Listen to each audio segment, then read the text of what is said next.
Hey everyone, Simon here with a review of Formula XD, which has just become Formula XD Turbo with its latest upgrade. The game is a racing team strategy game, not a simulator, available for PC and Mac, and it's made by solo developer Nicholas Heathfield, who I'd love to take out for a pint at some point because his humour is infectious and it radiates throughout this game. It seems a bit of a strange point to start off with how funny the game is when it's a strategy game, but bear with me.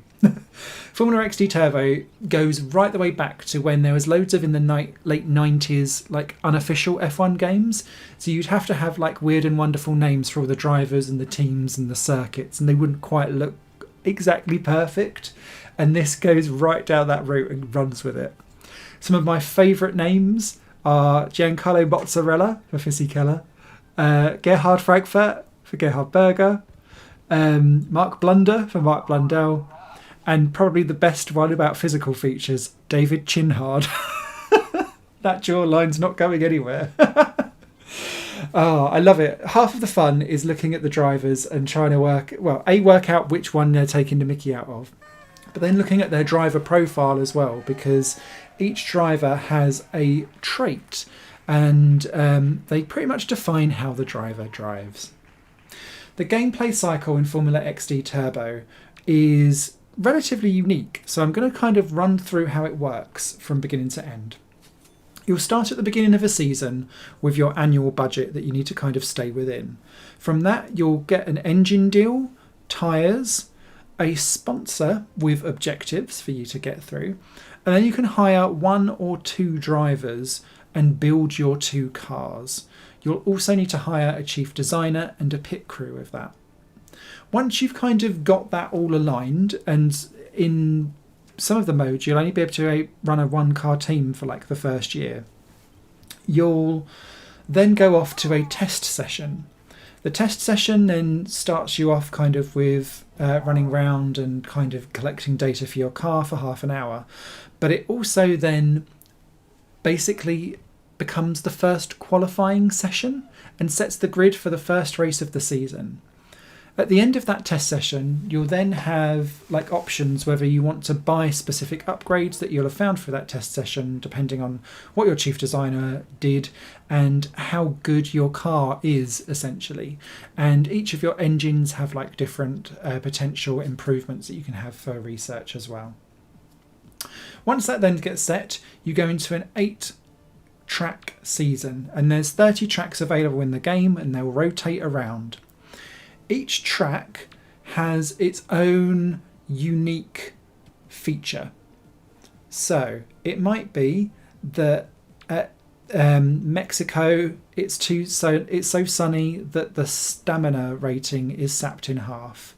In America, everyone went to NASCAR, so therefore the sponsorship payouts are halved for that race. Other ones include like it's good. The safety car will come out for literally no reason. The other one is like tyre grip is half, that kind of thing. It's all dependent and specific to each track. On top of that, you then have the Ernie Eccles like roulette wheel. And that will spin round and it will give you like a permutation and a game modifier for that specific track. So it might be that the race is a sprint race, so it's 66%. It might be a marathon race, so it's 150% distance. It could be that the sprinklers will turn on at any point during the race. It's all of like Bernie Ecclestone's crazy ideas just on a roulette wheel going round. And it's so funny because A, you're like, oh, I remember when they mooted that. B, it changes the race completely when you then get into it, and means that you'll constantly be dealing with new ideas and variants every race and every season, because the tracks will rotate, they all have their own individual characteristic, and you have Ernie Eccles' roulette wheel. Okay, when you then hit the race, it's actually relatively simple-ish for you to deal with. You'll have a choice of tyres between hard, soft, damp and wet, and you'll see there's a rain counter and a changing of weather kind of going on in the top of the screen. And then down at the bottom you'll have each of your 2 drivers. You'll select the amount of fuel that goes into their car and off they go. You can control them from either going at a steady pace, pushing hard, but that will break the car and ruin their stamina. It will also mean that you can put them into like a guarding of position, or they can just be coasting around, and that's very handy if you've pushed them hard or their car is broken or you're desperately trying to manage tyre wear. The race then kind of unfolds, and you can speed it up or slow it down depending on how you're dealing with, and you can see like you've got the running order on the left hand side. There is a safety car that will come out. There is only one view. It is top down. It is hand drawn. It looks ropey and very MS Paint to some degree, but it's got that kind of what I would call Gene Rally charm to it as you go along. It does the job though, although I did find that I couldn't always spot my cars immediately clearly, even though they do have an additional kind of ring around them. At the end of each race, the top 9 score points, very confusing, and that then continues on for the 8 races that you deal with. At the end of each race, depending on kind of what's happened, your chief designer will also offer you potential upgrade to your car. If you can afford it, depending on what your sponsor's like and how your budget is, you can go ahead and purchase it and add it to your car and hopefully start to climb up the order. What you'll find though is that initially at the beginning of the game, your car is as unreliable as, well, any kind of current government, pretty much. And then your drivers are even worse. Your drivers all come with these weird individual stats. Taki Inoue will not finish a race. And its quote is basically, it will be a miracle if he finishes, and he never does. My attempt of Giovanni Lavaggi actually pays $500,000 per race, but again, he never finishes it, and he's so slow, it doesn't really matter. Then you get up to like more established names of drivers that you've seen before, but they'll all have things like Pastor Maldonado is like a menace. Andrea De Cesaris is known for first lap collisions, that kind of thing. So you're always kind of thinking, oh God, it's all going to go horribly wrong. And more often than not, you'll retire from the race.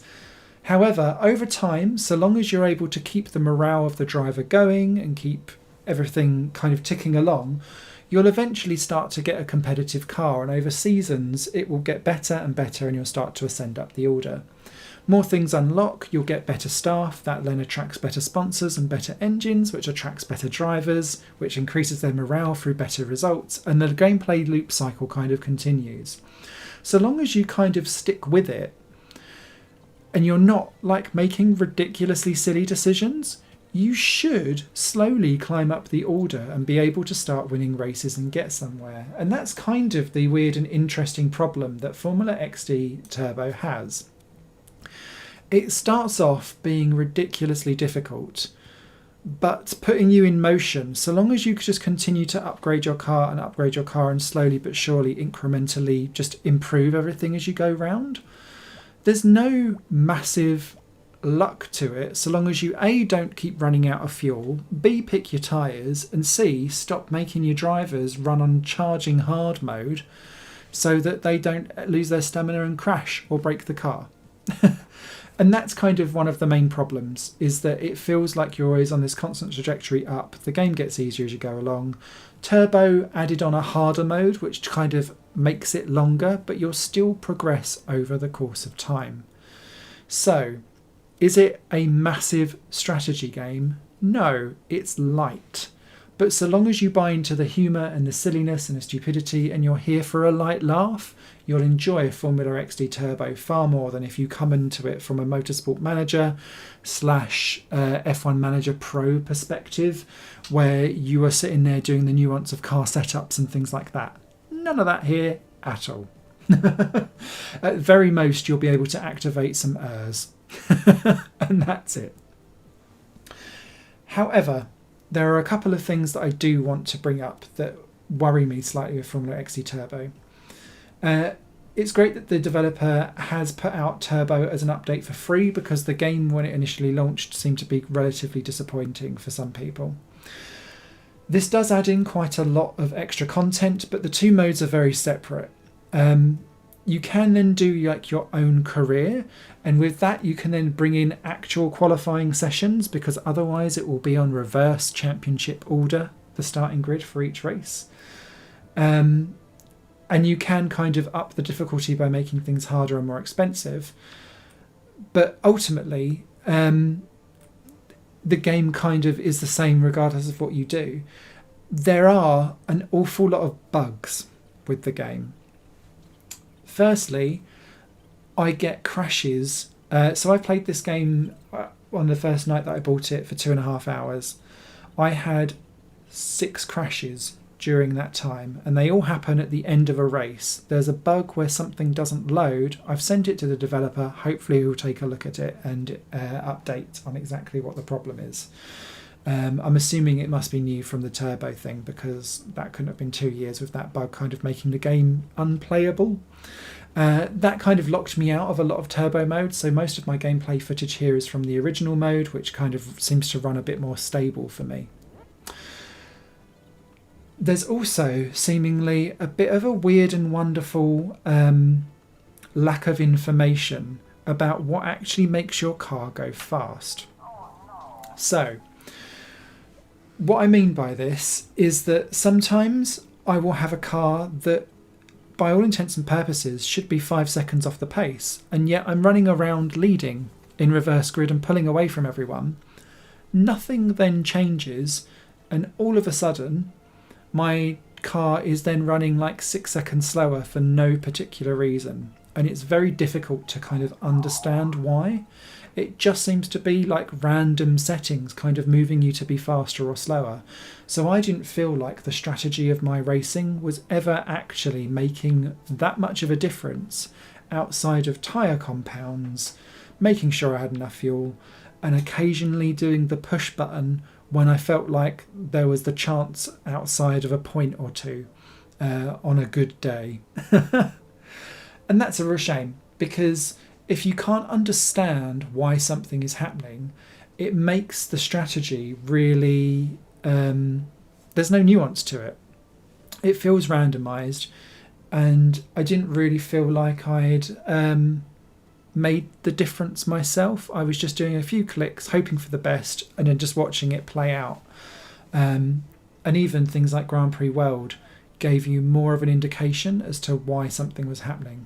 And the issue of this is that because all you can see on the race screen is tyres, fuel, if they're pitting, and what pace you're asking the driver to run at, then that's fine. But there's no kind of indicator as to they're knackered now, or their tyres have gone wrong. Yes, you'll get like a tyre critical kind of flash up, but you're literally then like, quick pit this lap, and that's it. The other problem that you have is that there's only one save slot, and this is really critical, because I was on season 4 of my championship, and then I thought, I'll try out Turbo Campaign, and it just overwrote it, and I was like, really? So just bear that in mind. The other thing that you can do as well, which is quite a nice touch, is that you can abandon your team that you start off with and go and take up a position at somewhere else. Normally those teams are the ones that are also in trouble, but if you get a good reputation, you might get asked to join a better team, which may kind of circumnavigate some of your struggles. So, what do I really think of Formula XD Turbo? I think it's funny. I think it's good fun if you're not going to invest like masses of hours into it. But ultimately, as a strategy game, it doesn't kind of work or as a flow of telling you the information that you need to know so that you can then plan strategy around stuff. Everything from the weather being vague, to understanding what motivates your drivers, to understanding any of the stats that are involved in your car versus anyone else's. It's all a guessing game, but you're not holding any of the cards to guess with.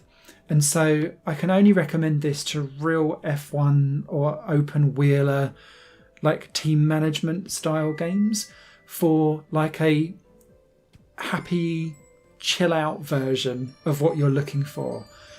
It's better than some of the stuff that came out a few years ago. Do you remember those terrible games that I put on the channel where it was just a broken mess? This does play when it's not crashing, but and it's more fun to play, but it's absolutely not recommended against the things like Motorsport Manager, Grand Prix World, even Grand Prix Manager 1 and 2, because they're able to give you that level of detail of information. You can make informed, proper decisions on those two games, whereas you can't with this. So, I hope that was informative. I may still circle back round to this game and do a little playthrough, because it is good fun and it might be good fun to watch. But, hope that was informative. A written review, probably less rambly, will be over on higherplayinggames.com at a later point. Until next time, you guys take care, and I'll catch you again on Higher Playing Games.